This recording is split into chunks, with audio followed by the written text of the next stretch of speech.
大家好，歡迎收睇時政微評。近期一位法國官員對外透露，英法等國邀請30幾個北約國家喺法國首都巴黎開會，共同商討抗俄援烏嘅事情。根據法國官員透露嘅情報，法國同英國以及其他北約國家將組建一支兵力至少喺3萬人嘅多國聯軍進駐烏克蘭境內，防止俄軍再次進攻烏克蘭。然而呢一次會議卻有一個好有意思嘅亮點。英法邀請日本、韓國、澳大利亞同新西蘭以遠程視頻嘅方式參加呢一次抗俄援烏大會，卻將美國直接拒之門外。英法呢一奇怪舉動嘅背後，到底有邊啲值得探討嘅動機呢？美國繞過咗北約歐洲國家，直接同俄羅斯談，同比英法難以喺短期之內信任美國。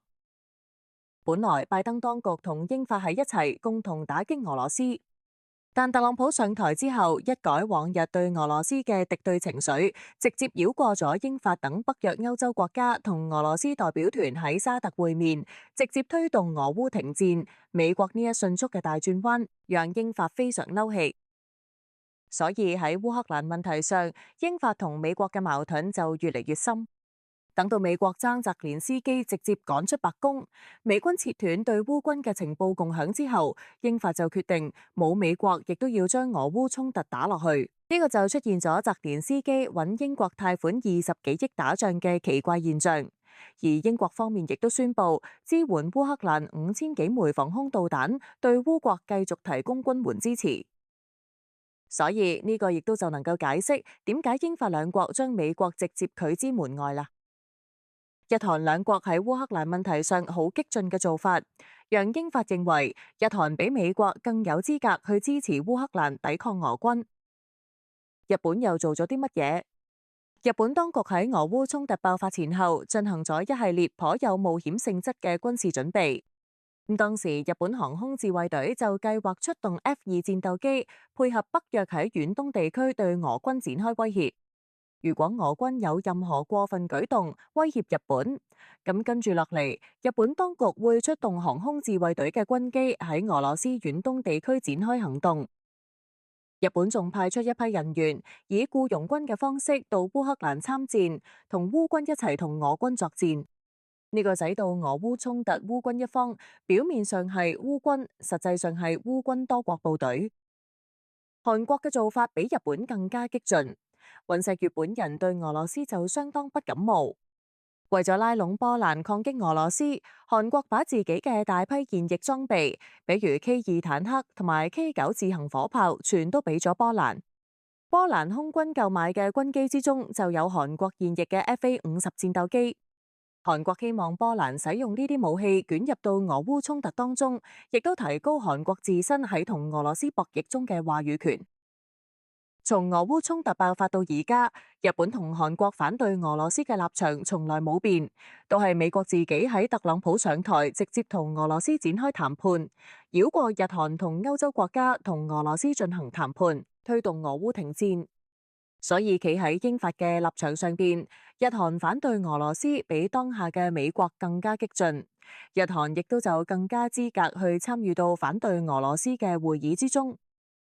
英法用呢一舉動嚟證明自己擺脫美國嘅控制，做歐洲嘅大佬。建立歐洲軍係法國總統馬克龍嘅終極夢想。而家美國逐漸減少對烏克蘭嘅支持，山中冇老虎，馬騮當大王。法國迅速提出嚟，要通過自己嘅核力量，俾歐洲提供核保護傘。德國呢邊亦都躍躍欲試起嚟。默茨準總理決定德國要擴充軍備，打造一支有戰鬥力嘅德國軍隊嚟處理歐洲嘅事情。咁喺當下，德國擴軍備戰嘅目的就係要參與到俄烏衝突中，唔參戰亦都要俾烏克蘭軍隊提供更加優質嘅德國現役坦克同埋大口徑火炮。等到美國切斷對烏克蘭嘅情報支持後，英法感覺機會終於嚟咗。英法而家要組建以自己為核心，北約歐洲部分參與其中嘅援烏大軍多國部隊，相當於英法已經同美國喺度爭奪烏克蘭嘅主導權。咁嚟緊多米諾骨牌嘅事情就上演咗。英法要進一步主導援助烏克蘭嘅主導權，組織英法軍事力量以某種形式參加俄烏衝突。前段時間，英國皇家空軍已經計劃喺北歐地區建立禁飛區，威脅俄羅斯。而法國嘅核力量亦都喺度俾烏克蘭提供強有力嘅支持。等到美國嘅支持徹底退出烏克蘭之後，英法就會讓烏克蘭加入歐盟，成為西部歐洲嘅一個組成部分，同埋白俄羅斯、俄羅斯、匈牙利、塞爾維亞形成嘅東部歐洲聯盟分庭抗禮。英法嘅得意算盤，如果日後美國仲想要控制烏克蘭，咁英法就能夠利用自己支援烏克蘭嘅豐功偉績，同埋美國討價還價。如果日後美國唔再支持烏克蘭，英法就能夠通過掌握烏克蘭嚟掌握自己對歐洲嘅絕對主導權。到時候冇咗美國絕對影響嘅歐洲，英法德等國嘅作用將更加突出。咁西歐國家之間嘅聯繫亦都會越嚟越緊密。馬克龍想要組建嘅歐洲軍，亦就喺美國退出烏克蘭之後成為現實。今日嘅影片就到呢度，歡迎訂閱、讚好、轉發，我哋下期見。